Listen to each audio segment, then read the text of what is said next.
and welcome to Tarot Sherpa. I'm Christine, and today I will be your guide through the Morgan-Greer Tarot. So the Morgan-Greer Tarot was authored and illustrated by Bill Greer under the direction of Lloyd Morgan. I don't know what that really means, and I haven't been able to find any information online about exactly what under the direction of Lloyd Morgan actually means in the context of creating a tarot deck. This was published by US Games in 1979.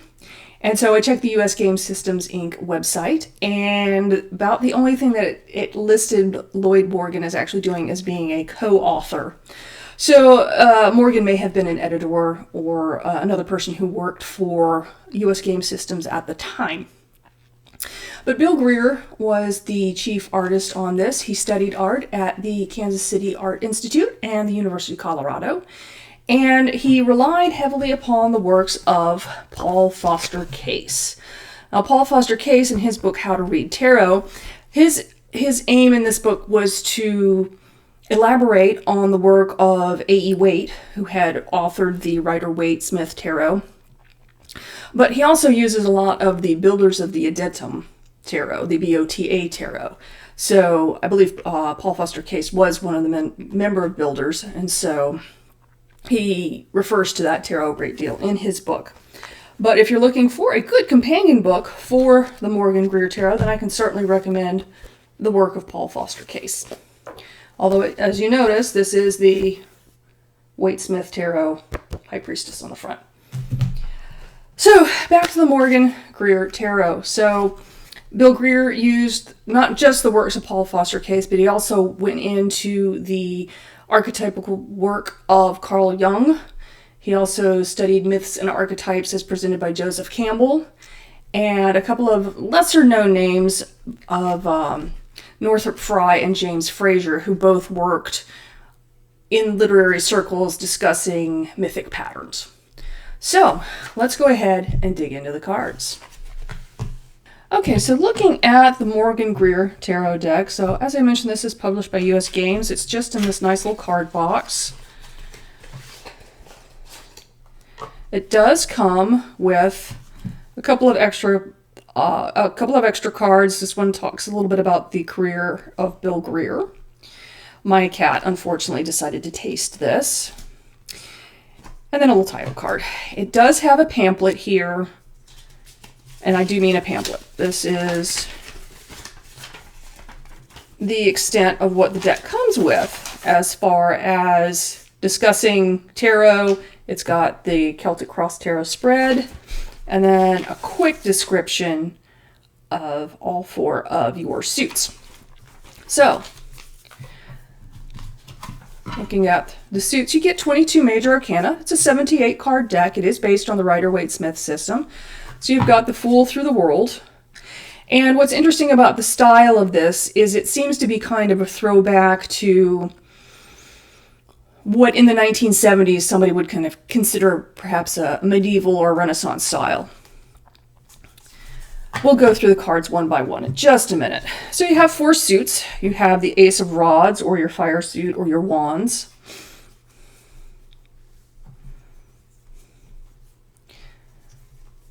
And it goes, your court cards are Page, Knight, King, Queen. Cups. Nice thing is that it is a borderless design. There's not anything kind of taking away from the illustration, but you can see it is very much based on maybe a close-up of the Rider-Waite. Then you have swords.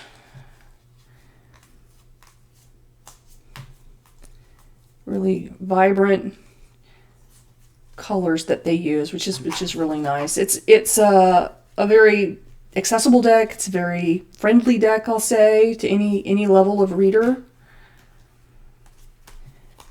And since we're getting into the 70s, you are getting kind of a sense of, you get, different sizes and colors of people, which is nice. A little more human deck there than a lot that seem very, very stilted. So let's look at the cards one by one.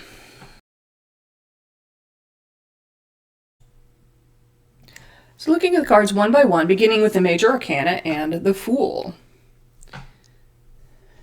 The Magician, High Priestess, Empress,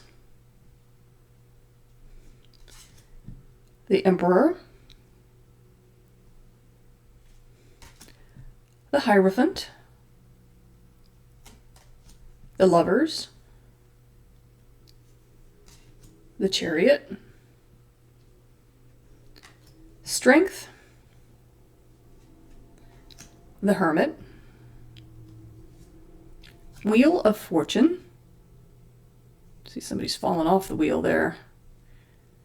The Hand of Fortune there too, I find kind of compelling. Justice. Oh, look at those tilted scales. Interesting comment on justice there. The Hanged Man. Death. Temperance. Some of these are very like the Rider-Waite-Smith deck. The Devil. The Tower.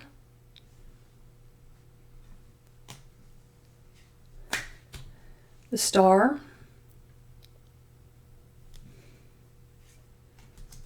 The Moon. The Sun.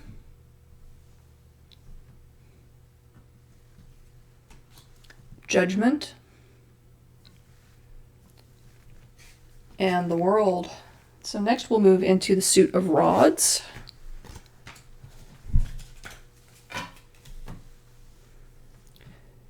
Beginning with the Ace of Rods, Two of Rods, got the rose and the lily there on his shield. That's something that's worked into the brickwork of the Rider-Waite. 3, 4. Interesting, this one doesn't have any people in it, just the castle in the background. 5. Again, you get all different kinds of shades and colors of people, which is really great. 6, 7, 8, 9, 10, Page, Knight, Queen, and the King of Rods. Next up are the cups.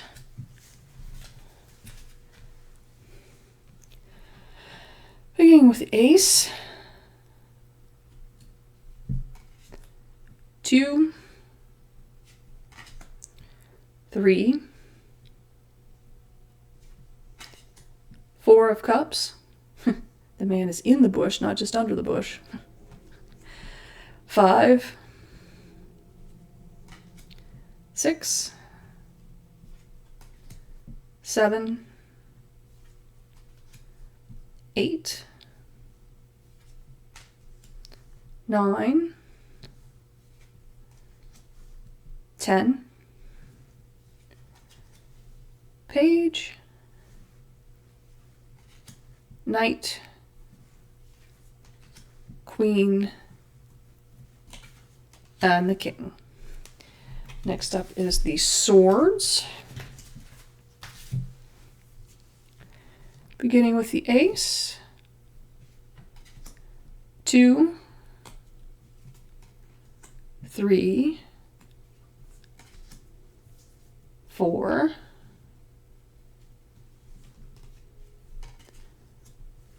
5, 6, 7, 8, 9, 10, Page, Knight, Queen, and the King. Finally, our last suit will be Pentacles. beginning with the Ace, 2, 3, 4, 5, 6, 7, 8, 9, 10, Page, Knight, Queen, and the King.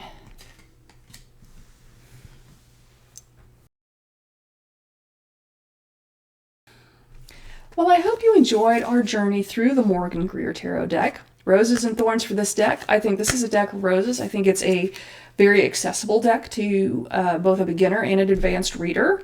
It's artistically very beautiful. There's a lot of balance. As I had pointed out, this is one of the decks where they start to have not just one race of people in a deck. So while it wasn't super inclusive, if you're looking for inclusivity, it gets a C-. But for its time in 1979, it became a big step, and it kind of, I think, enabled things like the more recent, like One World Tarot, or there's several others I have on the shelf that incorporate more of our modern society and how our modern society looks. But this is a little bit, I call it a Renaissance Festival throwback, hence the Renaissance Festival costume.